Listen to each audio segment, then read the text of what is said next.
बहुत बहुत शुक्रिया।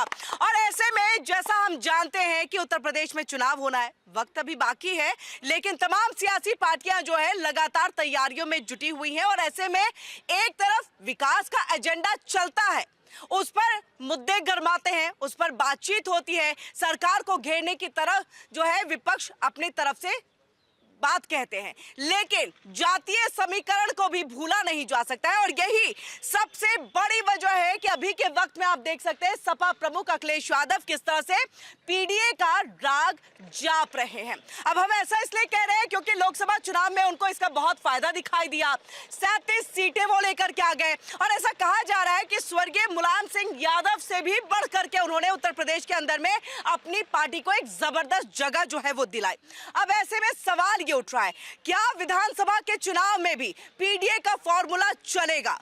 क्योंकि बार बार पीडीए पीडीए यानी कि पीड़ित, दलित और पिछड़ा, दलित साथ ही अल्पसंख्यक, ये है नारा फिलहाल समाजवादी पार्टी का। लेकिन सबके बीच में अब एक रिपोर्ट सामने आई है, रिपोर्ट जिला अध्यक्षों की रिपोर्ट, समाजवादी पार्टी के जिला अध्यक्षों की रिपोर्ट, जिसमें 90 से 95 जिला अध्यक्ष जो है वो बनाए गए। लेकिन उसमें ना आपको पिछड़ा दिखाई देगा, ना आपको यहाँ पर दलित दिखाई देंगे, अल्पसंख्यक में मुस्लिम समुदाय दिखाई देगा, बाकी कोई समुदाय जो है वो दिखाई नहीं देगा। यानी तकरीबन 70% जिला अध्यक्ष जो है वो आपके एमवाई समीकरण के लिए हैं। आज का यही हमारा सवाल है कि क्या समाजवादी पार्टी प्रमुख अखिलेश यादव जो एमवाई समीकरण को छोड़ करके, यानी अपनी पुरानी पहचान, क्योंकि मुलायम सिंह यादव के वक्त से हमने समाजवादी पार्टी को एमवाई समीकरण के साथ ही चुनावी मैदान में देखा, उस इमेज को तोड़ते हुए पीडीए की तरफ आगे बढ़ते हैं। लेकिन भरोसा अगर संगठन को मजबूत करने को लेकर के है तो वो सिर्फ है एमवाई यानी कि मुस्लिम समुदाय और यादव के ऊपर में। यही हमारा आज का सवाल, जिस पर खास हम चर्चा करेंगे। खास पैनलिस्ट हमारे साथ यहाँ पर जुड़ चुके हैं। हमारे साथ यहाँ पर आलोक वत्स जी है, बीजेपी के नेता है। सर बहुत बहुत स्वागत है आपका, तालियों की गड़गड़ाहट के साथ इनका स्वागत हो जाए। हमारे साथ यहाँ पर हाजी नाजिम जी है, पीस पार्टी के प्रवक्ता हैं, इनका भी तालियों की गड़गड़ाहट के साथ स्वागत हो जाए। हमारे साथ दीपक शर्मा जी है, पॉलिटिकल एक्सपर्ट है, सर आपका भी बहुत बहुत स्वागत है। और मुन्ना हबीब जी हमारे साथ कुछ देर में जुड़ेंगे, जो कि कांग्रेस के नेता है, प्रवक्ता है, उनका भी हम स्वागत करेंगे और चर्चा का दौर हम आगे चलाएंगे। लेकिन उससे पहले जनता के बीच में जाते हैं। आप लोग कोई कुछ कहना चाहेंगे समाजवादी पार्टी का ये पीडीए का फॉर्मूला या एमवाई का फॉर्मूला? आप लोग में से कोई नहीं, आप लोग में से कोई कुछ कहना चाहेंगे इसको लेकर के? चलिए ठीक है, हम सीधा यहाँ जनता का रुख, ये खास मेहमानों का रुख कर लेते हैं। सबसे पहले बताइएगा आलोक जी कि ये पीडीए का फॉर्मूला आप लेकर के चल रहे हैं, लेकिन हम बार बार देख रहे हैं कि समाजवादी पार्टी अपने पुराने सबसे कहे कि भरोसेमंद लोग एमवाई, मुस्लिम समुदाय और यादव, इन सबको छोड़ नहीं रहे हैं, उन्हीं को जिला अध्यक्ष बनाया गया। तो संगठन और चुनावी चेहरा अलग अलग है क्या समाजवादी पार्टी का? इसमें कोई शक नजर आता है क्या आपको? ये सब पार्टियां परिवारवाद का द्योतक हैं और ये सब पार्टियां जातिवाद का भी द्योतक हैं। बिहार में भी लालू यादव ने इतने दिन राज किया था, 15 साल का जो जंगल राज दिया वो एमवाई के ही बदौलत दिया था। यहाँ भी इनका एमवाई ही है। और दूसरी बात कि जो पीडीए इन्होंने बनाया है वो मजबूरी बस बनाया है। इन्होंने देखा कि अब मुसलमान बीजेपी की तरफ भी मुखातिब हो रहा है, क्योंकि जिन महिलाओं को हमने निजात दिलाया 3 तलाक से, उनका दर्द जाके पूछिए। शराब के नशे में, टेलीफोन पर, दूर देश से तलाक तलाक तलाक और उस लेडी का मामला खत्म। मेहर की कोई रकम होती है जो इनको निकाह के पहले तय करना पड़ता है। अब वो 10,000 हो, 20,000 हो, 25,000 हो, 50,000 हो, वो दे के और 3-4 बच्चों के साथ उस औरत को विदा कर दिया जाता था। उसका दर्द हमने समझा और नरेंद्र मोदी जी ने 3 तलाक पर रोक लगाई। शाहबानो जी को मैं आज भी याद करता हूं, सलाम करता हूं, जिन्होंने पहली बार ये लड़ाई लड़के अपने हुकूक के लिए, और उन्होंने कोर्ट से अपना तय करवाया कि उनको कितनी मिलनी चाहिए महंगाई भत्ता, ये गुजारा भत्ता। लेकिन जो पीडीए इन्होंने बनाया वो मजबूरी बस बनाया। अब बुरके के अंदर से भी कमल पर दनादन वोट पड़ते हैं, क्योंकि वो विकास देख रही हैं। उनको राशन मिल रहा है, उनको घर मिला है, शौचालय मिला है, रसोई गैस मिला है, उनको 5 लाख का बीमा मिला है। तो अब वो अपने शौहर की बात, लोकसभा में तो तस्वीर कुछ और थी इसी पीडीए की। ये लोकसभा में इन्होंने गुमराह किया वहाँ उत्तर प्रदेश की जनता को। इन्होंने कहा, एक वो लेके घूमते थे कॉन्स्टिट्यूशन, कि जब मोदी आएंगे तो कॉन्स्टिट्यूशन बदल देंगे, मोदी आएंगे तो रिजर्वेशन खत्म कर देंगे शेड्यूल कास्ट शेड्यूल ट्राइब का। लेकिन बाद में लोगों ने पहचाना, समझा, बूझा, उसके बाद जो अभूतपूर्व विजय होती चली गई, हरियाणा, दिल्ली, महाराष्ट्र और उसके बाद बिहार, अद्भुत अनप्रेसिडेंटेड विक्ट्री हुआ। इन्होंने मजबूरीवश पीडीए बनाया। लेकिन आपको याद होगा किरण जी कि कुछ दिन पहले मायावती जी ने एक बहुत बड़ी रैली की थी लखनऊ में। वहां पर सारे दलित उनके तरफ मुखातिब हो गए थे, लाखों की भीड़ थी।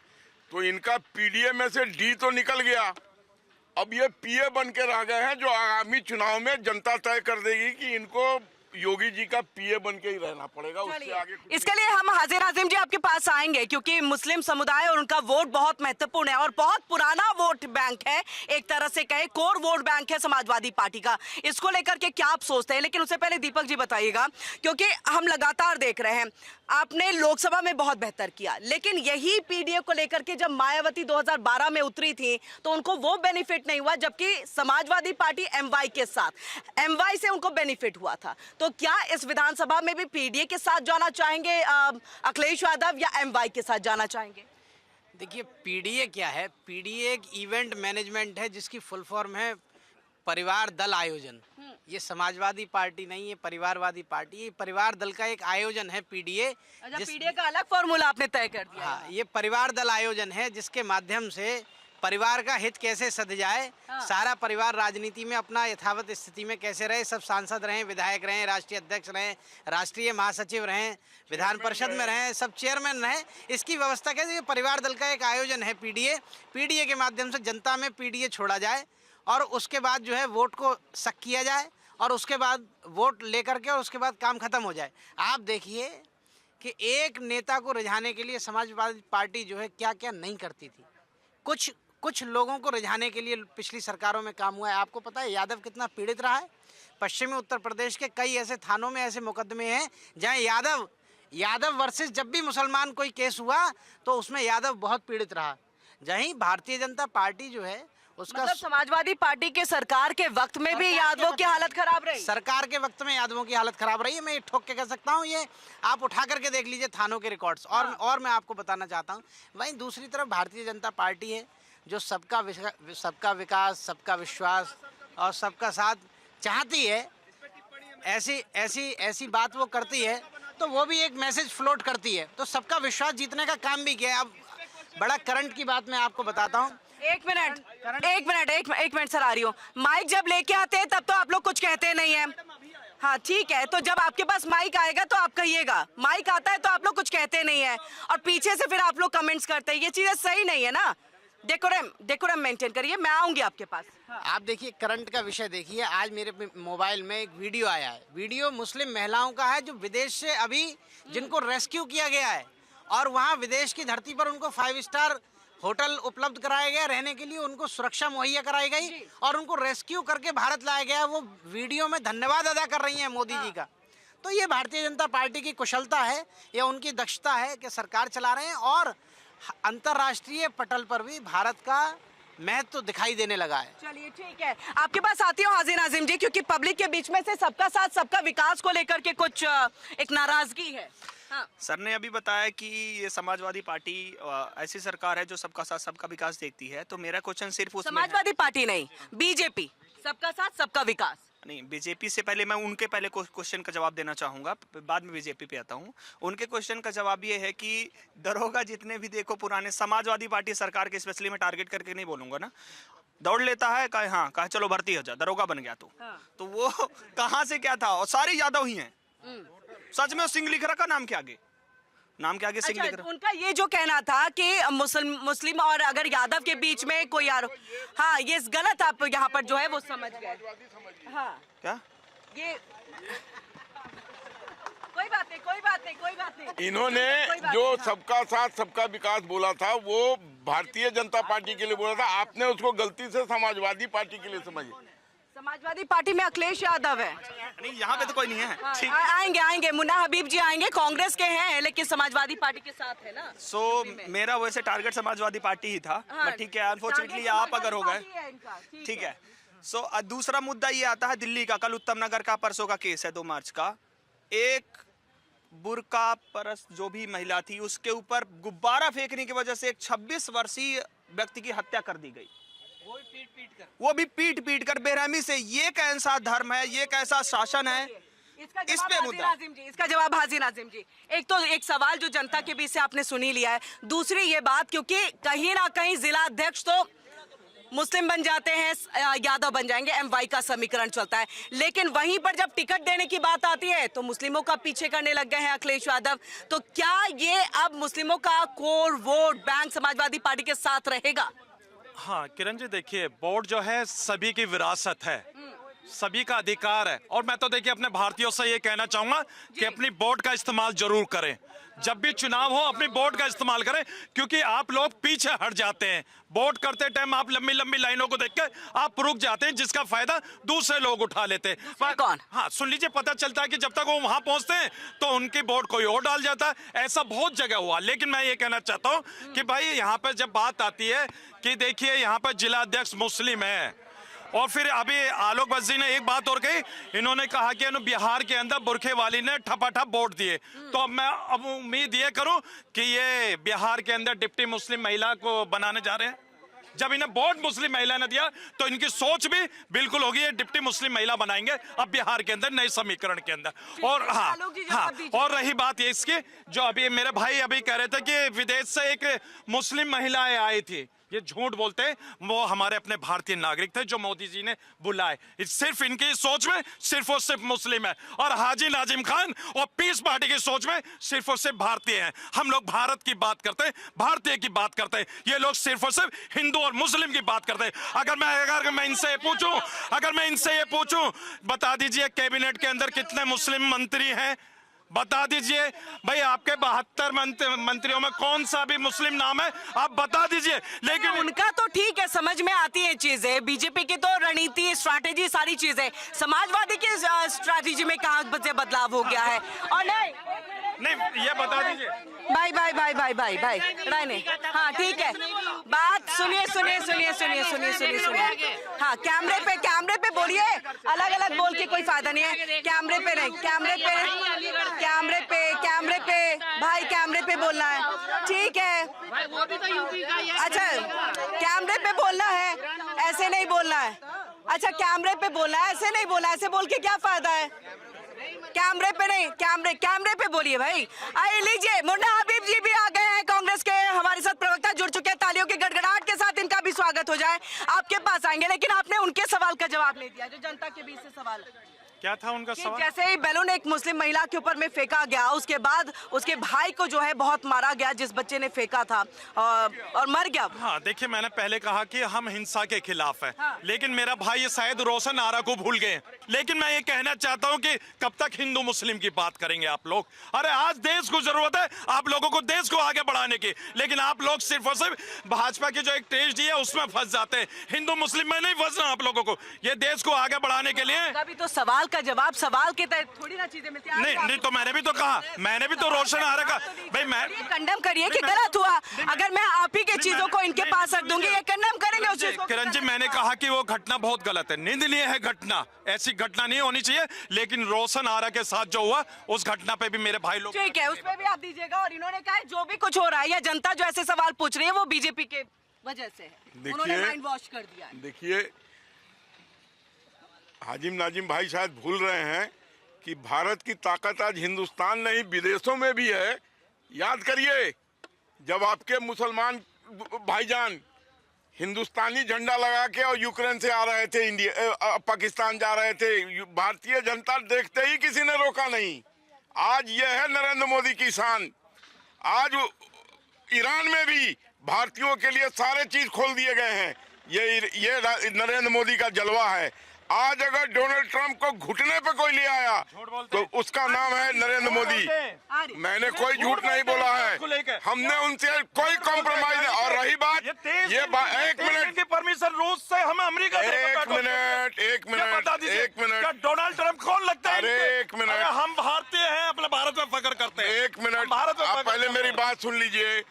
इन्होंने कहा कि भारत में प्रगति होनी चाहिए, तो भारत तो चौथी सबसे बड़ी अर्थव्यवस्था में आके खड़ा हो गया बगैर कुछ किए हुए। अब तीसरी में भी जाने की कवायद है, तीसरी में भी जाने की कवायद है, चौथी कह रहे। मुझे लगता है कि इनको पहले है, तीसरे में जाने की तैयारी है, कवायद है। तो कहिए। 2027 में तीसरी सुन लीजिए सबसे बड़ी भाई, अर्थव्यवस्था बना के आलोक जी ने आपकी डिबेट में कितनी बार कहा? कितनी बार कहा है? 4 बार। मतलब मुझे लग रहा है कि चौथी अर्थव्यवस्था है, ये तो कई बार कहा है। उठा के देख लीजिए इंडिया दिल्ली का इतिहास। चौथी बार है, इंडिया दिल्ली के में तो चौथी रिकॉर्ड है। बड़ी अर्थव्यवस्था है। आप भी जानते हैं फैक्ट, हम भी जानते हैं फैक्ट। तीसरे में जाने की तैयारी आप भी जानते हैं फैक्ट, मैं भी जानती हूँ फैक्ट। अब एक चीज और, मैं देखिए भाजपा के प्रवक्ता हैं, मैं इनसे एक चीज पूछना चाहता हूँ, बड़ी जिम्मेदारी के साथ पूछना चाहता हूँ। भाई अक्सर हम लोग ये कहते थे कि विश्व गुरु बनने की कगार पे हैं भाई, विश्व गुरु। तो मैं विश्व गुरु का इनसे मतलब पूछना चाहता हूँ, लेकिन उससे पहले मेरा एक सवाल है भाई, जब पाकिस्तान और इंडिया का युद्ध हुआ था तो ट्रम्प बार बार आके प्रेस कॉन्फ्रेंस करके क्या कह रहा था कि मैंने सीज फायर रुकवाए, सीज फायर करवाया, और उन्होंने बार बार इसी बात को कहा। तो आज मेरे भारत के पास सुनहरी मौका है, आज मेरे भारत के पास सुनहरी मौका, क्योंकि हम लोग वसुधैव कुटुंब की बात करते हैं, शांति की बात करते हैं। ईरान, इजराइल, अमेरिका, तीनों देशों के बीच में अगर हम मध्यस्थता कराएं तो मुझे लगता है विश्व गुरु बन जाएंगे। अगर हाजी नाजिम खान की यही सोच है तो भाई विश्व गुरु हम लोग बन जाएंगे। मैं विश्व गुरु का इनसे मतलब पूछना चाहता हूँ। मैं आपको एक चीज बता दूं, मैं आपको एक चीज बता दूं नाजिम भाई, कि आप नरेंद्र मोदी को कमतर आंक रहे हैं। भाई मैं तो और एक अब आप प्लीज आप बोल रहे थे वज़ीर आज़म की खुल के तारीफ करता हूं, आप जब बीच क्योंकि में मैं मानता मत हूं कि बोलिए, देश सुरक्षित नहीं है, तो बीच में मत भाई, बोलिए। मैं कम नहीं मानता, मैंने संसद कहा ना, भवन के अंदर उनको कम आका गया। मैंने कहा ना, संसद के अंदर आप कम बोलिए, हाजी नाजिम को तो बड़ा आप फक्का अपने महसूस टर्न होता में है। बोलिए, बड़ा हमारे टर्न में बड़ा मत फक्का बोलिए। महसूस होता है। मेरा आपसे गुजारिश है, अपने टर्न में बोलिए, हमारे टर्न में मत बोलिए। आप मेरे मुल्क के नहीं, वजीर आजम को कम मैंने आकेंगे कहा- भाई, मैं अपने मुल्क के वजीर आजम को कम नहीं आके आप दूंगा। अब अगर मैं कम नहीं आके देखिए, दूंगा। मैं भी फिर आपको बोलने नहीं दूंगा। और दूसरी बात कि आप नरेंद्र मोदी जी को कम आंक रहे हैं। अरे आप किसकी बात करते हैं? डोनाल्ड ट्रंप की। सुबह में जब वो फ्रेश में मूड में रहते हैं तो कुछ बोलते हैं, शाम में जब रंगीनी पानी में चले जाते हैं तो कुछ और बोल देते हैं। उसकी बात का विश्व में भरोसा ही नहीं है किसी को। उसके अपने देश में उसकी रेटिंग इतनी नीचे आ गई है। और जब हमने 27 देशों के साथ, यूरोपियन देशों के साथ हमने मदर ऑफ ऑल डील्स किया, उसके कल होकर नरेंद्र मोदी को उन्होंने फोन किया, माय डियर फ्रेंड, अब 50% टैरिफ को हम 18% कर रहे हैं, जिसको वहां की सुप्रीम कोर्ट ने कहा कि ये बिल्कुल गलत है, वो भी अब खत्म होने वाला है। तो भारत का इंटरेस्ट नरेंद्र मोदी के रहते हुए कभी भी कम नहीं हो सकता है विश्व के किसी स्थान पर। आज भी हम नहीं, हम अच्छा, उन्हें कितना हमें लग टैरिफ रहा है कि देंगे? हम वापस से अपने टॉपिक पे आ जाएं। कितना हम देंगे? उत्तर प्रदेश के चुनाव पे थे, नहीं, जो- आपसे सवाल भी पूछा गया था। हम डोनाल्ड ट्रंप और ईरान इजराइल युद्ध पे हम चले गए। ऑलरेडी ये टॉपिक में बातचीत हो गई है। चलिए जल्दी से बोलिए बीजेपी क्या बात करे तो चलता है। नहीं, बिल्कुल नहीं। ये तो आपके अगर सवाल का सवाल जवाब दिया। करे डोनाल्ड तो नहीं चलेगा। ट्रंप तो आपने पूछा ना, इन्होंने कहाँ उठाया? विश्व गुरु की बात तो आपने की, इन्होंने कहाँ उठाया? कर नहीं सकता अपने देश अरे आइए उत्तर सुनिए प्रदेश आ जाइए। सुनिए, हाँ। हम आइए, विश्व, चलिए। हम जनता के आशीर्वाद से विश्व की सबसे बड़ी पार्टी में खड़े हैं। हमारे पास कार्यकर्ताओं की, देवतुल कार्यकर्ताओं की फौज है। ये कौन पार्टी है? पीस पार्टी, दंगा पार्टी, न्याय पार्टी, बाएं पार्टी, ऊपर पार्टी। 2018 का इतिहास उठा के देख लेंगे आलोक भाई। भाई योगी जी की सीट खाली हुई थी उपचुनाव के अंदर, पीस पार्टी ने वो सीट जीती थी सपा के इनके साथ अलायंस करके। लेकिन ये भूल जाते हैं, अरे डूबते को तिनके का ही सहारा होता है। जब आप आए थे तो आपकी दो थे, और आज जितनी भी है आप तो अपने उससे भी घट गए, बैसाखी के सहारे पे खड़े। चलिए ठीक है, अब हम सीधे आते हैं मुन्ना जी आपके पास में, और इस बात को बताइएगा क्योंकि अखिलेश यादव के स्ट्रैटेजी को लेकर के हम बातचीत कर रहे हैं कि पीडीए, लेकिन जिला अध्यक्षों की जो भी रिपोर्ट सामने आई है उसमें हम 90 से 95% जो नाम सामने आए उसमें 70% नाम वो जो मुस्लिम समुदाय से हैं, जो यादव समुदाय से हैं। तो ऐसे में आप सीधे तौर पे ये माने कि क्या अभी भी भरोसा सिर्फ एमवाई समीकरण पे, ये पीडीए को क्या सिर्फ लॉलीपॉप थमाया जा रहा है? ये आंकड़ा आपको कहाँ से मिला? उत्तर प्रदेश में जो जिला अध्यक्ष वो मुस्लिम और यादव है। जब हमारे राष्ट्रीय नेता श्री राहुल गांधी जी बार बार आवाज उठा रहे कि जो सचिव है 90 सचिवों में 5 सचिव भी न दलित है न पीडीए कोई नहीं, तब तो मीडिया खामोश थी। क्यों खामोश थी मीडिया? आज उत्तर प्रदेश में आप कह रहे हो कि जिला अध्यक्ष मुस्लिम नहीं है, जिला अध्यक्ष मुस्लिम है, यादव है, बाकी दलित नहीं है। दलित है सात। तो अगर सामान्य की हम बात कर ले तो उसमें 2 ब्राह्मण हैं, 2 अन्य समाज से, मतलब 7 हैं केवल, सिर्फ 7 है। 7 है केवल। मतलब यही 70 से 74 के करीब आपके MY समीकरण वाले। बिल्कुल बिल्कुल, अगर यही आंकड़ा अगर सरकार में समाजवादी पार्टी की बात, हाँ, सरकार में जो सचिवों की जो नियुक्ति हुई, जिसपे हमारे राष्ट्रीय नेता और विपक्ष के लोग बार बार ये सवाल उठा रहे थे कि जो 90 सचिव है उसमें एक न दलित है, न उसमें एक वो मुस्लिम है, उसमें मतलब पीडीए का कोई है ही नहीं, सिर्फ और सिर्फ ब्राह्मणवादी ठाकुरवादी उन सचिवों के अंदर है। तब तो मीडिया खामोश थी, मीडिया ने आवाज नहीं उठाया। देखिए जो पीडीए का नारा है, पीडीए मतलब पिछड़ा, दलित, अगड़ा, अल्पसंख्यक, ये चार लोगों का समीकरण है उत्तर प्रदेश में। और जो सामने चुनाव है उसमें भी असरदार रहेगा। और जो पीछे लोकसभा का चुनाव हुआ जिसमें भारतीय जनता पार्टी को एक अपंग अपाहिज सरकार बनाने के लिए मजबूर किया, वो ताकत पीडीए की है, अखिलेश यादव की ताकत है, कांग्रेस की ताकत है। जो रास्ता उत्तर प्रदेश से सरकारों का निकलता है वहाँ पे आपको अपाहिज करने का काम, निरंकुश करने का काम किया। तो आज आप उनको मजबूती दीजिए ना, आप मजबूती दीजिए, पीडीए को जिला अध्यक्ष भी बनाइए। क्यों संगठन की मजबूती में पीडीए की कोई भूमिका नहीं है? सिर्फ चुनावी चेहरा कुछ और है, संगठन को मजबूत करने के लिए चेहरे कोई और हैं, इसलिए तो सवाल उठ रहा है ना।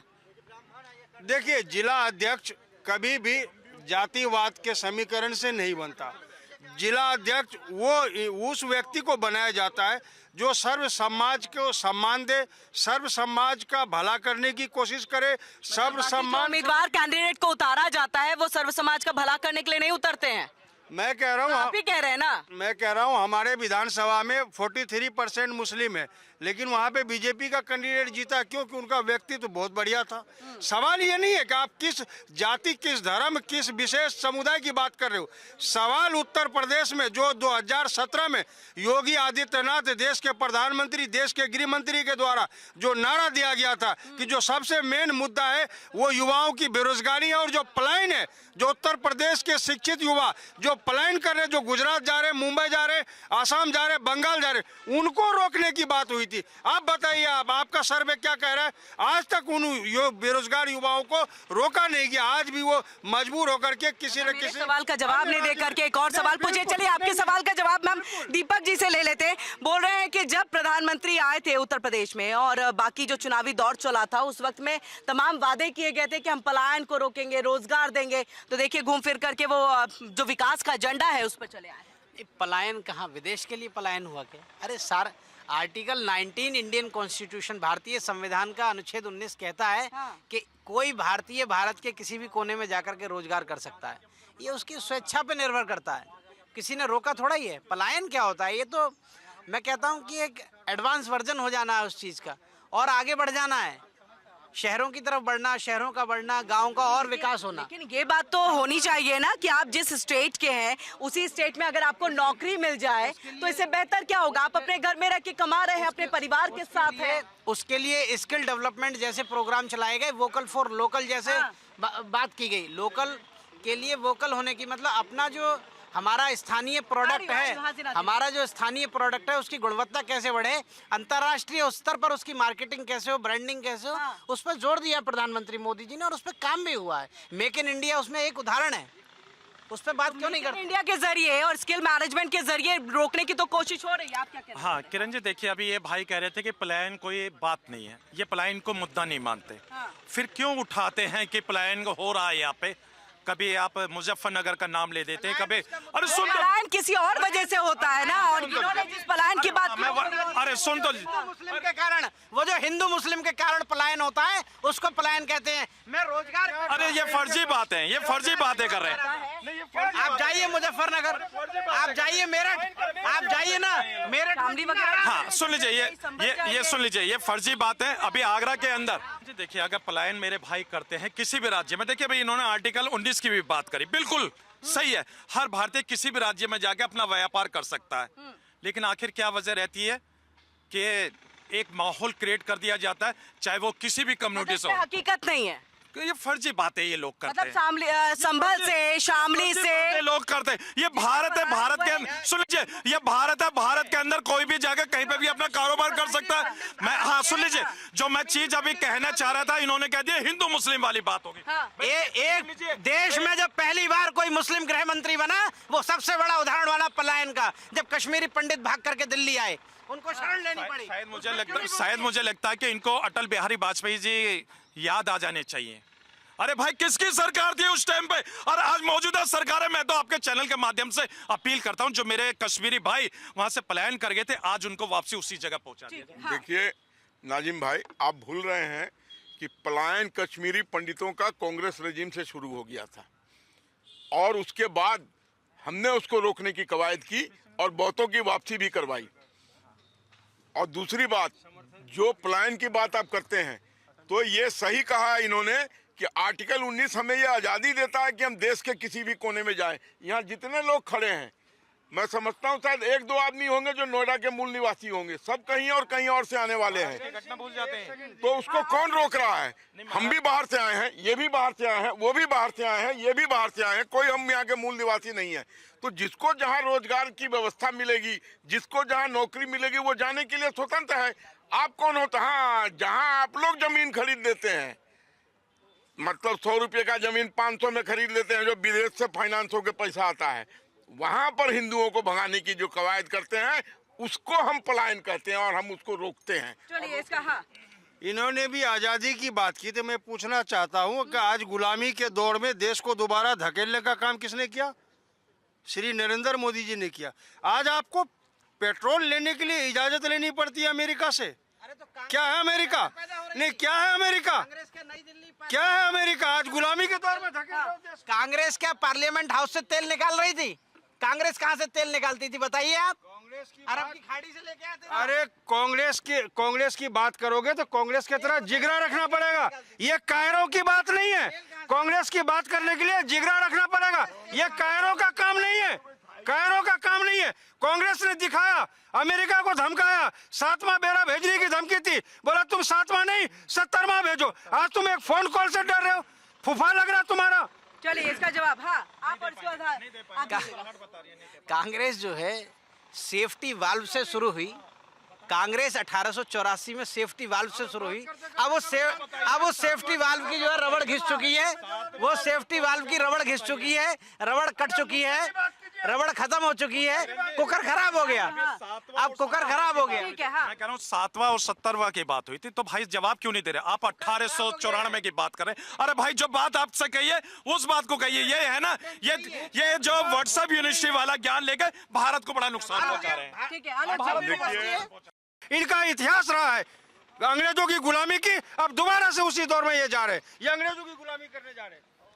केरला 2 आपने देखी है? केरला 2 दिखाएगा।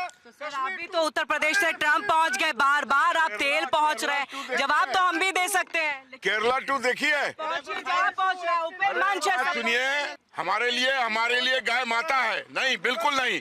हम गाय की संरक्षण वाले लोग हैं। हम गाय का मांस खाना हराम समझते हैं। अगर गाय के संरक्षण वाले लोग हैं तो आप गाय को राष्ट्रमाता घोषित कीजिए। करते क्यों नहीं आप? ठीक है, आपकी ये भी मंशा पूरी हो जाएगी। नहीं, मुझे कहीं पता है, मेरे ही डिबेट में 26 जो है अनंत अमित जी ने कहा था कि हम 26 में इसी साल में हम राष्ट्रमाता घोषित कर देंगे। और मुझे लग रहा है कि आप भी थे सवाल पूछने के लिए, आप ही थे ना सवाल पूछने के लिए। मतलब बार बार उसी सवाल को क्यों उठाना? 1947 में आप 4 करोड़ थे, आज आप 30 करोड़ के आसपास पहुंच रहे हैं। जब हमने आपको नहीं अच्छी जगह दी, अच्छा वातावरण नहीं दिया था, फले फूले कैसे? आप कैसे ऐसे बढ़े? चलिए ठीक है, हाजिर नाज़िम जा रही हूँ। हाँ देखिए, अभी आलोक भाई ने बहुत अच्छी बात कही थी। इन्होंने कहा कि द केरला स्टोरी 2 देखी, तो मुझे लगता है कि शायद इन्होंने उसका डिस्क्लेमर जरूर पढ़ा होगा, या खाली फिल्म देखने गए थे, या डिस्क्लेमर भी पढ़ा था। उसका डिस्क्लेमर में बाकायदा लिखा हुआ कि ये काल्पनिक है, बाकायदा लिखा हुआ डिस्क्लेमर में। अब बात करते हैं कि द केरला स्टोरी देख के हो। भाई क्यों देखे जब उसमें काल्पनिक खुद लिखा हुआ और किसी का लेना देना नहीं है उस कहानी से डिस्क्लेमर पे। हाजिर नाज़िम जी, इतना समझिए कि अगर टिकट नहीं मिलेगा समाजवादी पार्टी से, कोई मुस्लिम समुदाय का उतरेगा, तो फिर दिक्कत हो जाएगी। उस पर बात कर लेते हैं ना। पार्टी है, अरे आप हैं तो ठीक है, आप बुलाइएगा उनको। देखिए बुलाएगा इसलिए कह रहे हैं उत्तर प्रदेश के चुनाव पे फोकस कर लेते हैं ना, कहाँ जा रहे हैं ट्रम्प और उनके तेल और इन चीजों पे। अगर हम राजनीतिक डायमेंशन पे बात करेंगे हाँ। तो राजनीतिक डायमेंशन इस समय ये है कि उत्तर प्रदेश 2027 का चुनाव आ रहा है और भारतीय जनता पार्टी बहुत सशक्त स्थिति में है, कार्यकर्ता के दृष्टिकोण से, संगठन के दृष्टिकोण से। और समाजवादी पार्टी मैं आपको दावे के साथ कह सकता हूं, आप ये बात मेरी रिकॉर्ड कर लीजिए कि under 100 Congress party, Samajwadi party सिमट जाएगी। वो पैक्ट करेगी कांग्रेस से या जो भी करेगी, ये सब जो है अंडर 100 सिमट जाने हैं, ये तय है। चलिए गाय के मुद्दे से बाहर निकलिए, गाय के मुद्दे से बाहर निकलिए और वापस से उत्तर प्रदेश के चुनाव पर हम आते हैं, उसी पे हम फोकस करते हैं। ज्यादा से ज्यादा तेल पे चले जाइएगा हबीब जी, मुझे मालूम है आपका मेन टॉपिक है आज का, उसको आप छोड़ना नहीं चाहते। मैं ये कह रही हूँ, अगर समाजवादी पार्टी की तरफ से भरोसा एमवाई पर नहीं है, पीडीए पे भरोसा जता दिया, टिकट नहीं दिया, कहाँ जाएंगे फिर आप? देखिए, मैं तो पीस पार्टी का नुमाइंदा हूँ, तो बताइए तो लेकिन मुस्लिम मैं तो पीस पार्टी की बात करूंगा। और देखिए, मैं आपके चैनल पे बड़ी जिम्मेदारी के साथ कह रहा हूं, अगर कोई भी बड़ी पार्टी अगर टिकट ना देगी, पीस पार्टी के पास आना, क्योंकि पीस पार्टी आपको चुनाव लड़ाएगी, क्योंकि उत्तर प्रदेश को उत्तम प्रदेश बनाने की बात सिर्फ पीस पार्टी करती है। और रही बात एक और चीज, भाई आप कह रहे हैं कि यहाँ पर पीस पार्टी क्या करेगी? पीस पार्टी युवाओं के रोजगार की बात करेगी, महिलाओं की सुरक्षा की बात करेगी। और जो लोग ये कहते थे कि जी हमने 80 करोड़ लोगों को राशन दिया, तो पीस पार्टी 80 करोड़ लोगों को रोजगार देने की बात करेगी। हाँ, ये भी दूसरा तेजस्वी यादव है। 30,000 महिलाओं को दे रहे थे और हर बिहार के घर में नौकरी दे रहे थे, लेकिन लोग नहीं माना कि झूठ बोल रहा है। आई कह रहे हैं कि हम 80 करोड़ को नौकरी दे देंगे। पीस पार्टी, अरे ये पीस पार्टी, देखिए मुन्ना भाई के पार्टी से तो फिर भी हम मान सकते हैं, जो कुछ कहेंगे तो दे भी सकते हैं। आप कौन है जी कहने वाले? मैं भारतीय पीस पार्टी, हाँ, जिस हिंदू मुस्लिम को सुनिए, जिस हिंदू मुस्लिम को गारंटेड अपना जमानत जब्त कराना होगा, वो आपके पार्टी से टिकट लेके आएगा। चलिए ठीक है मुन्ना हबीब जी, ये बताइए, अगर हम पिछला विधानसभा चुनाव देखें, ज्यादा नहीं 6 सीटें, महज 6, और 6 में फिर क्या कर लेंगे इस बार, अगर समाजवादी पार्टी की तरफ से एमवाई वाला भी हट जाएगा तो? माना कि तो कयामत है, पर कयामत तक तो नहीं। वो साल दूसरा था, ये साल दूसरा है। उस टर्म को अगर इस टर्म से जोड़ते तो मैं समझता हूँ ये बेवकूफाना सवाल होगा हमारे लिए भी और दर्शकों के लिए भी। स्ट्रैटेजी भी तो बनानी होगी ना। नहीं, बिल्कुल रणनीति नहीं बनाएंगे तो साल बदल सकता है, हो सकता है आपका वो आपकी इमेज ना बदले, हो सकता है आपकी जो स्थिति है वो ना बदले, बदलने के लिए कुछ तो तैयारी करेंगे। मैं ये कह रहा हूँ, पहले चुनाव में भारतीय जनता पार्टी को 300 सीट देने का काम उत्तर प्रदेश की जनता ने किया। दोबारा से कितना है? 270। इस बार मैं कह रहा हूँ 70 पे सिमटने वाली है। क्यों? क्योंकि जिस नारे से, जिस वादे के तहत सरकार बनी थी भारतीय जनता पार्टी, एक भी अगर वादा पूरा हो तो भारतीय जनता पार्टी के प्रवक्ता मैं पूछना चाहता हूं, चाहे विकास का मुद्दा हो, युवाओं के रोजगार का मुद्दा हो, महिलाओं के सुरक्षा का मुद्दा हो, व्यापारियों के सुरक्षा का मुद्दा हो, या वहां पे जो सबसे मेन मुद्दा जो पलायन का मुद्दा था, जो युवाओं को रोकने का काम था, वो अब तक नहीं हो पाया। मैं 5 मुद्दों में, इन मुद्दों में एक भी काम नहीं। काम क्या हो रहा है? कभी काम क्या हो रहा है? काम क्या हो रहा है? मंदिर के नीचे मस्जिद ढूंढा जा रहा है, मस्जिद के नीचे मंदिर, शमशान के नीचे कब्रिस्तान और हिंदुस्तान पे पाकिस्तान। ये जवाब दीजिएगा दीपक जी। हाँ, आप उसे मंदिर मस्जिद की दृष्टि से क्यों देखते हैं? आप भारत की पुरातन संस्कृति की दृष्टि से क्यों नहीं देखते हैं? और मैं आपको चार पंक्तियां किरण जी, अभी बिहार चुनाव गया और राहुल गांधी ने अपनी यात्रा शुरू की। मैंने अपने फेसबुक पर एक पोस्ट डाला, एक वीडियो के माध्यम से मैंने अपनी लिखी हुई 4 पंक्तियां लिखी। पहले भी चुनाव हुए, आपकी शायरी का जवाब दूसरी शायरी के जो राहुल गांधी का परफॉर्मेंस रहता है उसके ऊपर मैं कहना चाहता हूं कि पप्पू पास होने की कहीं कोशिश तो कर पाया, प्रतिशत 33 ना सही, प्रतिशत 20 तो लाया। और मैडम सोनिया खुश हुई इस बात को सुनकर कि आपके सम्मेलन में भाषण तो सही दे आया। क्या बात है, आपकी शायरी का जवाब वहाँ शायरी से। और देखिए आपके सवाल का हम यहाँ जवाब लेते हैं। आप लोग सब यूपी के हैं? यूपी में विकास हुआ है? कुछ लगा आपको? हुआ है, बट इतना नहीं हुआ है जितना बोला गया था, उतने हिसाब से नहीं हो पाया। नहीं हो पाया है। आप क्या कहेंगे? मैं विकास ऐसा हुआ है, कभी आप जाना मोदनपुर शुगर मिल, हाँ। शायद आप गए भी हो, मोदीनगर मेरठ के लिए जाते हैं। 1.5 किलोमीटर के रोड का फीता काटने के लिए योगी जी आए थे। उसके बाद का रोड 5 साल हो गए, ना तो बना ना बनेगा। जहाँ तभी कितने खुश नजर आ रहे हैं, क्या बात है। नहीं, इधर तो थोड़ा बहुत ऐसा है, लेकिन हमारे उधर गोरखपुर साइड में, लखनऊ साइड में सब चीज बढ़िया है। अच्छा, लखनऊ साइड में सब चीज बढ़िया है, तो ये ऐसा नहीं हो गया कि वही एरिया ज्यादा विकास कर गया? ऐसा भी कह सकते हैं। ऐसा भी कह सकते हैं। आपको क्या लग रहा है, उत्तर प्रदेश के किस कोने से आप? प्रयागराज। प्रयागराज से। प्रयागराज में आपको प्रयागराज में तो बहुत ज्यादा डेवलपमेंट हुआ है, बहुत ज्यादा। डेवलपमेंट दिखा है। मोदी मिल के पास में आपको डेवलपमेंट? दिल्ली एनसीआर में तो काफी हुआ है, मोदी दिल्ली एनसीआर में, बीजेपी नोएडा में भी काफी इनको जो है विकास दिखा है। हाँ, कभी लालपुर जाइएगा, लालपुर में हॉस्पिटल है एक, हापुड़ जिले में लगता है, वहाँ पे जाकर अपने मुंह से देखिएगा, वहाँ पे तुम्हारे बीजेपी वाले 100 रुपए देकर लेडीजों को लेके आते हैं कि यहाँ पे चलिए चलिए चलिए चलिए चलिए, आपके सबूत मांग लिया जाएगा भाई। भाई भाई भाई भाई सबूत मांग लिया जाएगा, ठीक है? प्रूफ लेके आइएगा, उसके बाद आरोप लगाइएगा, ऐसी बात है। हाँ, विकास की बात करी है, यूपी में विकास की बात करी। यूपी में मैं जो रहने वाला हूँ, डिस्ट्रिक्ट मुजफ्फरनगर पड़ता है मेरा, अब वो पार्ट डिस्ट्रिक्ट शामली बन गया है। तो शामली के अगर मैं अराउंड की बात करूँ, दिल्ली से और सहारनपुर के बीच में 160 किलोमीटर का टुकड़ा है। उस टुकड़े में अगर मैं दिल्ली से सहारनपुर वाले रोड की बात करूं, उस रोड को पास किया था मायावती गवर्नमेंट कब थी यूपी में, उन्होंने।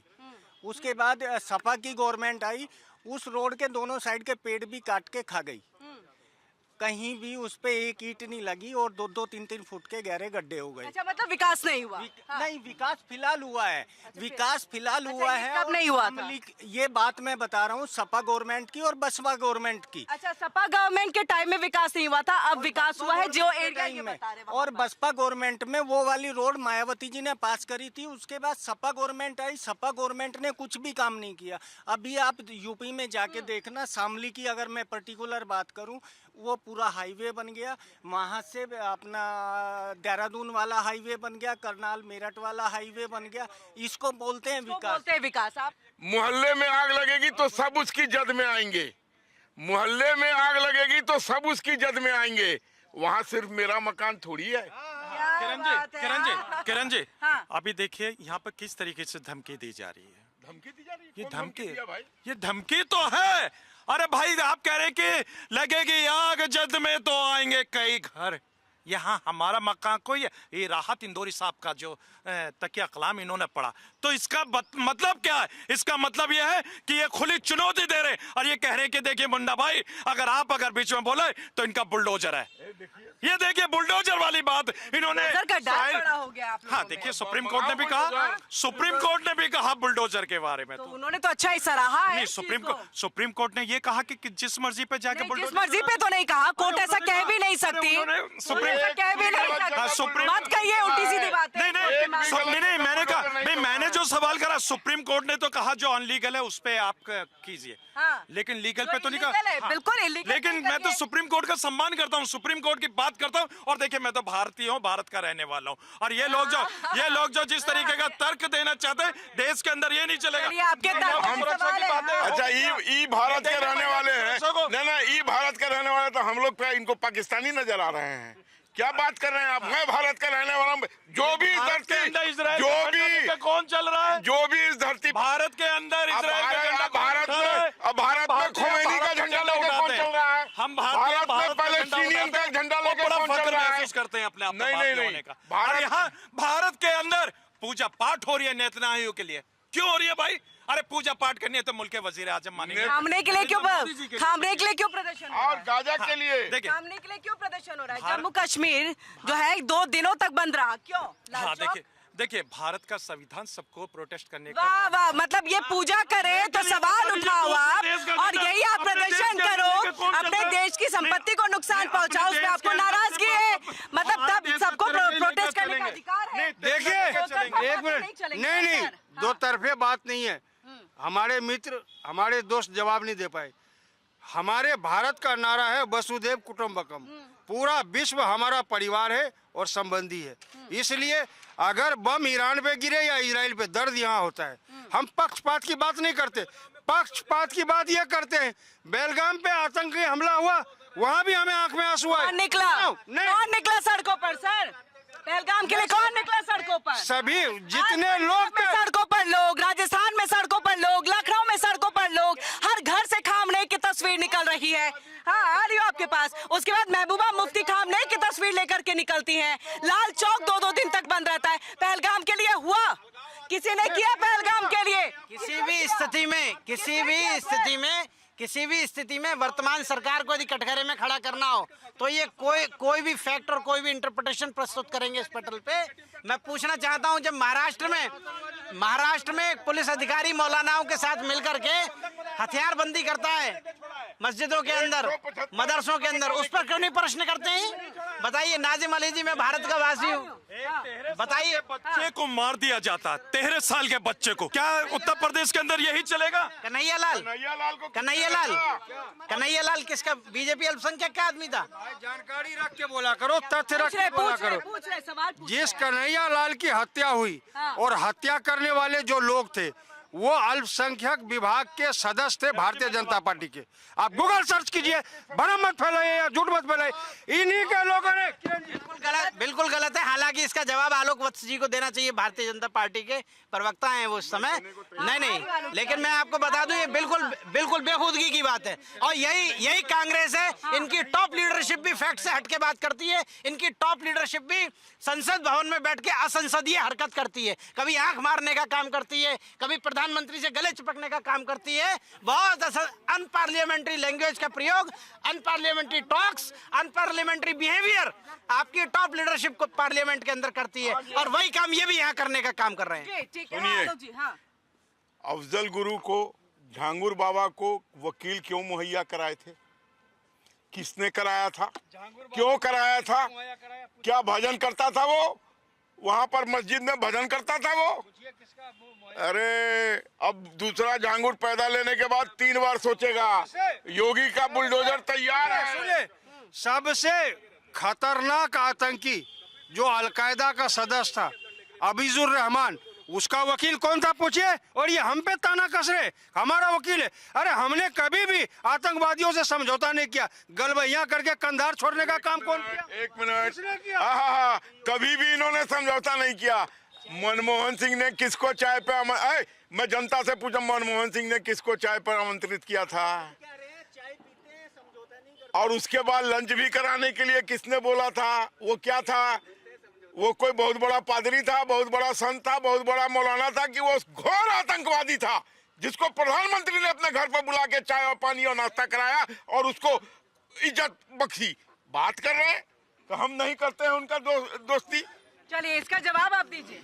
देखिए, हम लोग वाकई दोस्ती कभी नहीं करते, एक भी प्रमाण नहीं है। ये बात करेंगे यासीन मलिक का। यासीन मलिक से इसलिए बुलाया गया था कि जो जिस कश्मीर को बार बार कोशिश ये हो रही कि आप कश्मीर को शांत किया जाए, तो कश्मीर में उपद्रवी फैलाने की बात जिस तरीके से ये कर रहे उसको शांत करने की बात थी।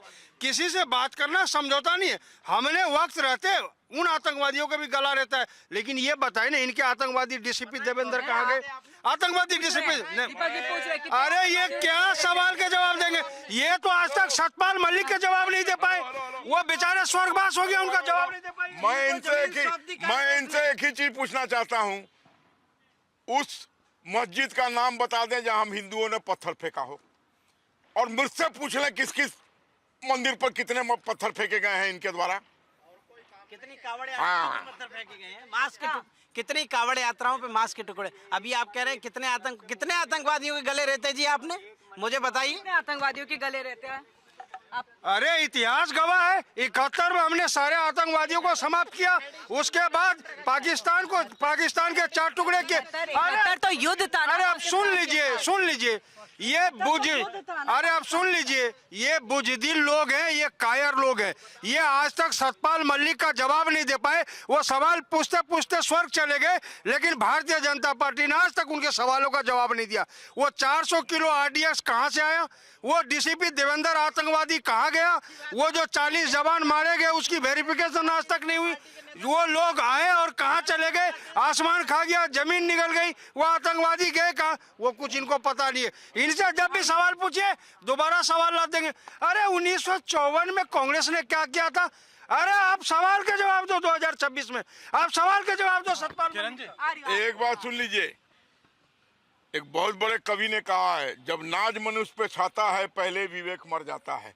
ये बात कर रहे हैं कि यासीन मलिक को बुलाया गया था कश्मीर का समस्या सुलझाने के लिए। तो आतंकवादी से समस्या सुलझवा रहे थे ये, और कह रहे हैं हम आतंकवाद का साथ नहीं देते हैं। अफजल गुरु को आपने वकील मुहैया कराया, झांगुर बाबा को आपने वकील मुहैया कराया, और कह रहे हैं कि हम उनका साथ नहीं देते हैं। अब वो दिन लद गए हैं, बंद कर दीजिए सारी हरकतें। योगी का बुलडोजर अभी यूपी में चल रहा है, कुछ दिन के बाद दिल्ली तक कुछ करेगा, क्योंकि भावी प्रधानमंत्री वही होने वाले हैं। हाँ किरण जी ये बड़ी बात क्या है? ब्रेकिंग न्यूज चलवा दूं? चलवा दूं? ब्रेकिंग न्यूज चलवा दूं? चलवा दूं? हाँ हाँ किरण जी देखिए भाई, यहाँ पर बात आई थी कन्हैया की, क्योंकि देखिए भाजपा के प्रवक्ता भी है और भाई है और संता ने भी आवाज दी। भाई इन्होंने कन्हैया की बात करी थी। देखिए कन्हैया के साथ जो घटना वो बड़ी दुखदायी घटना थी। भाई हाजी नाजिम खान मिले, सुन लीजिए, हाजी नाजिम खान कन्हैया की फैमिली से मिला, लेकिन अखलाक की लीची हुई तबरेज अंसारी को चोरी के इल्जाम में मार दिया, और जुनैद को इनको बोलोरे के अंदर चला दिया, और एक वर्दीधारक कोच के अंदर उनका नाम पूछ के उनको मार दिया जाता। बताइए आप कितने उन पीड़ित परिवारों से मिले?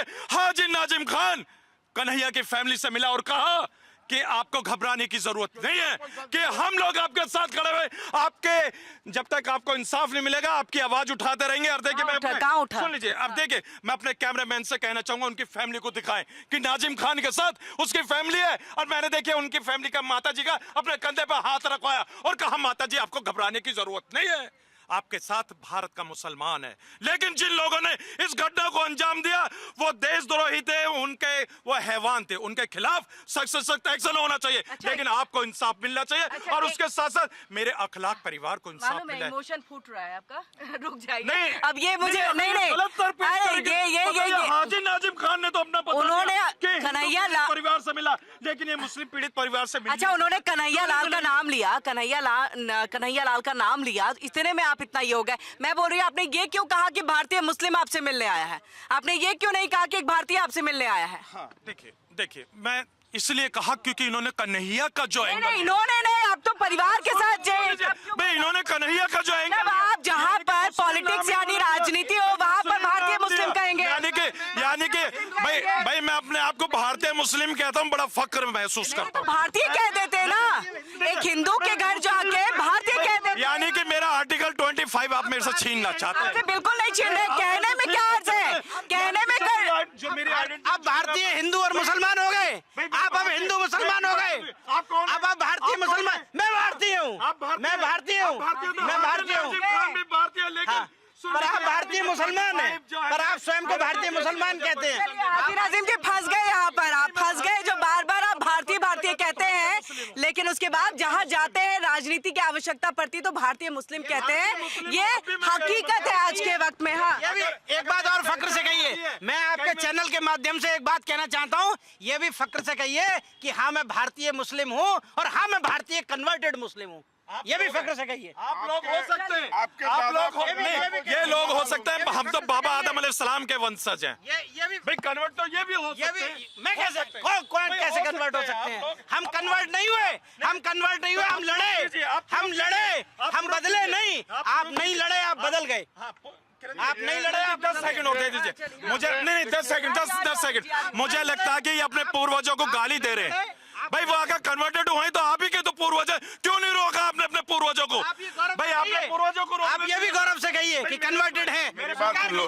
देखिए मैं आपको एक जानकारी देता हूँ नाजिम भाई, आपके जो दादा परदादा थे उनका नाम था श्यामलाल कनोडिया, वहाँ से आप आए हैं यहाँ हाजिम नाजिम बन। मेरे बाप का नाम सुन लीजिए, मेरा बाप का नाम है हाजी अब्दुल गफ्फार खान, मेरे दादा का नाम है शेर मोहम्मद, और देखिए